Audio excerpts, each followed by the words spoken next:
നമ്മുടെ ഹൻസിക കൃഷ്ണ കുറച്ച് നാളായി വിവാദങ്ങൾക്കിടയിലായിരുന്നു. ഇൻസ്റ്റഗ്രാം സബ്സ്ക്രിപ്ഷൻ വീഡിയോയുമായിട്ട് ബന്ധപ്പെട്ട് കുറച്ച് വിവാദങ്ങളിലായിരുന്നു പുള്ളിക്കാരി. അപ്പോൾ ഇപ്പോൾ എനിക്ക് തോന്നുന്നു അതൊക്കെ ചെയ്തത് തെറ്റായെന്ന് തോന്നിയിട്ടുണ്ടാവും. ഇപ്പോൾ ഒരു സോറിയുമായിട്ട് വന്നിരിക്കുകയാണ്. ഇൻസ്റ്റാഗ്രാമിൽ പോസ്റ്റ് ചെയ്തിട്ടുണ്ട്. ആളിട്ട സബ്സ്ക്രിപ്ഷൻ വീഡിയോ, അതായത് പെട്ടെന്നുള്ളൊരു അതായത് അധികം ചിന്തിക്കാതെ അതിൻ്റെ വരായികകൾ ചിന്തിക്കാതെ ഇട്ടൊരു വീഡിയോ ആണ്. അതുകൊണ്ട് അതപ്പോൾ തന്നെ ഡിലീറ്റ് ആക്കിയിരുന്നു. പക്ഷേ അതിൻ്റെ സ്ക്രീൻഷോട്ട് പെട്ടെന്ന് തന്നെ എല്ലാവരും എടുത്തിട്ട് അങ്ങനെ ഒരു ഇഷ്യൂസ് വന്നിരുന്നു. അപ്പോൾ ഇപ്പോഴാണ് തനിക്കത് മനസ്സിലായത്, ചെയ്ത കാര്യം തെറ്റാണ് എന്ന്. അങ്ങനെ പറഞ്ഞിട്ട് ഇൻസ്റ്റഗ്രാമിൽ ഇപ്പോൾ ഒരു പോസ്റ്റ് ഇട്ടിരിക്കുകയാണ് ഹൻസിക. എന്തായാലും വയ്യായാലും മനസ്സിലായല്ലോ.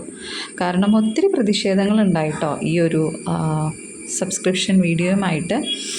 അതായത് എന്തോ 299 രൂപയുടെ സബ്സ്ക്രിപ്ഷൻ ആ വീഡിയോ ഇട്ടതിന് ശേഷം പുള്ളിക്കാരി 399 ആക്കിയിരുന്നു. വലിയൊരു ഇൻകം ആ ഒരു വീഡിയോസിലൂടെ കിട്ടിയിട്ടുണ്ട് എന്തായാലും ഹൻസികയ്ക്ക്. ഒത്തിരി പേരാണ്, എത്രയോ ലക്ഷം പേരാണ് ആ വീഡിയോസ് വാച്ച് ചെയ്തുകൊണ്ടിരുന്നത്. അപ്പോൾ ആ ഒരു ഇൻകം എല്ലാം ഹൻസിക ഉണ്ടാക്കിയതാണ്. അത് വൈകിയായാലും ആൾക്ക് മനസ്സിലായിട്ടുണ്ട് ചെയ്ത കാര്യം തെറ്റാണെന്ന്. ഒത്തിരി പേര് ഇതിനെതിരെ വിമർശനങ്ങളുമായിട്ട്, വീഡിയോസിനെതിരെ വിമർശനങ്ങളുമായിട്ട് വന്നിരുന്നു. എന്തായാലും ഇനിയെങ്കിലും ഇങ്ങനത്തെ വീഡിയോസൊക്കെ ചെയ്യുമ്പോൾ ഒന്ന് ആലോചിച്ച് നോക്കാം. അതായത് നമ്മൾ ചെയ്തിരിക്കുന്ന വീഡിയോ പുറത്തേക്ക് എങ്ങനെ പോകും എന്ന് നമ്മൾ ആലോചിക്കണം. അല്ലാതെ ഞാനൊരു വീഡിയോ എടുത്തു, അതിട്ടു, അത് ഏത് തലത്തിലേക്കാണ് പോകുന്നത് എന്നുള്ള ഒരു ചിന്ത കൂടി ഉണ്ടെങ്കിൽ നല്ല കാര്യം. അപ്പോൾ വീഡിയോ ഇൻസ്റ്റയിൽ പോസ്റ്റ് ചെയ്തിട്ടുണ്ട്. എന്തായാലും വൈകിയായാലും ഇങ്ങനെ ഒരു തോട്ട് കിട്ടിയല്ലോ കുട്ടിക്ക്.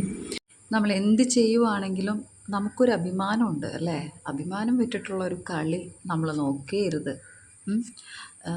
നമ്മൾ ചെയ്യുന്ന കാര്യങ്ങൾ, ഇപ്പോൾ ഡ്രസ്സ് വൾഗറായിട്ട് നമുക്ക് എങ്ങനെ വേണമെങ്കിലും ഡ്രസ്സ് ധരിക്കാം അല്ലേ? നന്നായിട്ട് ധരിക്കാം, ശരീരം മറച്ചും നമുക്ക് ഡ്രസ്സ് ധരിക്കാം. ഇനി മറ്റുള്ളവരെ കാണിക്കാനായിട്ട് എക്സ്പോസ് ചെയ്യുക എന്നുള്ളൊരു ലക്ഷ്യത്തോടു കൂടി നമ്മൾ അത് ചെയ്യുകയാണെങ്കിൽ അത് നമ്മുടെ ഇന്നത്തെ സമൂഹം അംഗീകരിക്കുന്ന ഒരു കാര്യമല്ല. അവരെന്തായാലും അതിനെതിരെ വിമർശിക്കുക തന്നെ ചെയ്യും. അപ്പോൾ ആ ഒരു സംഗതിയാണ് നമ്മളിവിടെ കണ്ടത്. എന്തായാലും ഒത്തിരി വിമർശനങ്ങൾക്കും എല്ലാത്തിനും മറുപടി ആയിരിക്കും ഹൻസികയുടെ ഈ ഒരു പോസ്റ്റ് എന്ന് വിചാരിക്കുന്നു. അപ്പോൾ ഇനിയുള്ള നാളുകളിൽ അല്ലെങ്കിൽ ഇനിയുള്ള വീഡിയോസിലെല്ലാം നമ്മൾ ആ കുട്ടി ഇത്തരമൊരു കാര്യം എന്തായാലും ശ്രദ്ധിക്കുമെന്ന് നമുക്ക് വിശ്വസിക്കാം. അതല്ലേ നമുക്ക് പറ്റൂ അല്ലേ? എന്തായാലും പുതിയൊരു വീഡിയോയുമായിട്ട് വീണ്ടും വരാം കേട്ടോ. അതുവരെ ബൈ.